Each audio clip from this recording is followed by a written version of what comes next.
వారికి విజ్ఞప్తి చేస్తున్నాను. అలాగే ఇప్పుడు చెన్నూరు శాసనసభ్యులు గడ్డం వివేక్ గారు సభనుద్దేశించి మాట్లాడతారు.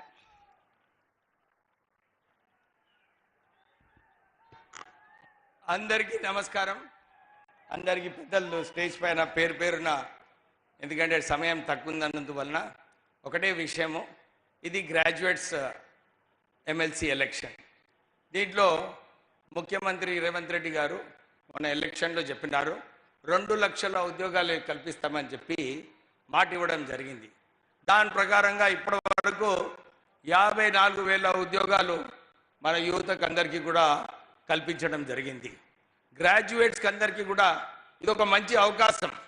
ముఖ్యమంత్రి రేవంత్ రెడ్డి గారు ఏదైతే మాట ఇచ్చారో అవుట్సోర్సింగ్ని దాన్ని పర్మనెంట్ చేయడము, కొత్త ఉద్యోగాలు రావడము, కొత్త డిఎస్సి, మొన్న డిఎస్సిలో 10,000 ఉద్యోగాలు వచ్చినప్పటికీ కూడా మళ్ళొక డిఎస్సి పిలిపించి ఇంకా ఎక్కువ ఉద్యోగాలు భర్తీ చేస్తామని చెప్పి వారు మాట ఇవ్వడం జరిగింది.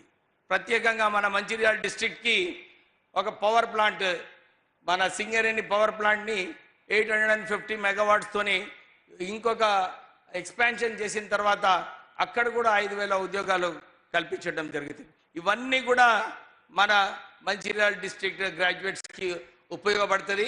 మీరందరూ ఇది గమనించి ఈ ఎలక్షన్లో మన నరేందర్ రెడ్డి గారిని మీరందరూ ఓటేసి గెలిపించాలని చెప్పి కోరుతూ, దాంతోపాటు మొన్న ముఖ్యమంత్రి గారితో మాట్లాడేటప్పుడు ఇదే చెప్పినాము, మా ప్రాంతంలో చాలామంది బీద ప్రజలు ఉన్నారు, మీరు ఎస్సీ ఎస్టీ బడ్జెట్లో ఏదైతే 15 నుంచి 18% వరకు ఈసారి బడ్జెట్లో పెడతానని ఒప్పుకున్నారో దాని వలన చాలా మందికి ఉపయోగపడుతుంది.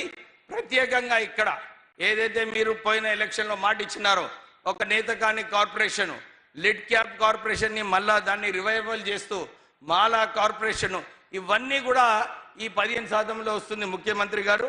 సో ఇది ఈ బడ్జెట్లో, ఎందుకంటే ఐటీ మినిస్టర్ గారు కూడా ఉన్నారు, మొన్న అసెంబ్లీలో వారిని కూడా విజ్ఞప్తి చేశాము, మీరు ఈ బడ్జెట్లో ఈ నిధులు కేటాయిస్తే డెఫినెట్లీ గ్రాడ్యుయేట్స్ అందరికీ కూడా ఉపయోగపడుతుంది.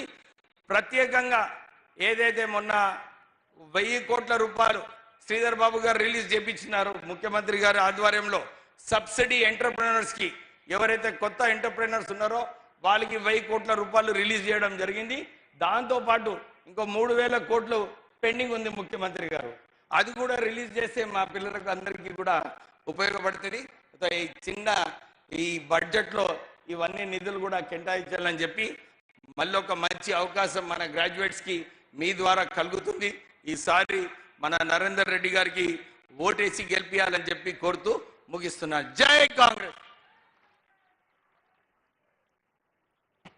ఇప్పుడు సభను ఉద్దేశించి బెల్లంపల్లి శాసనసభ్యులు గడ్డం వినోద్ గారు వారి సందేశాన్ని వినిపిస్తారు.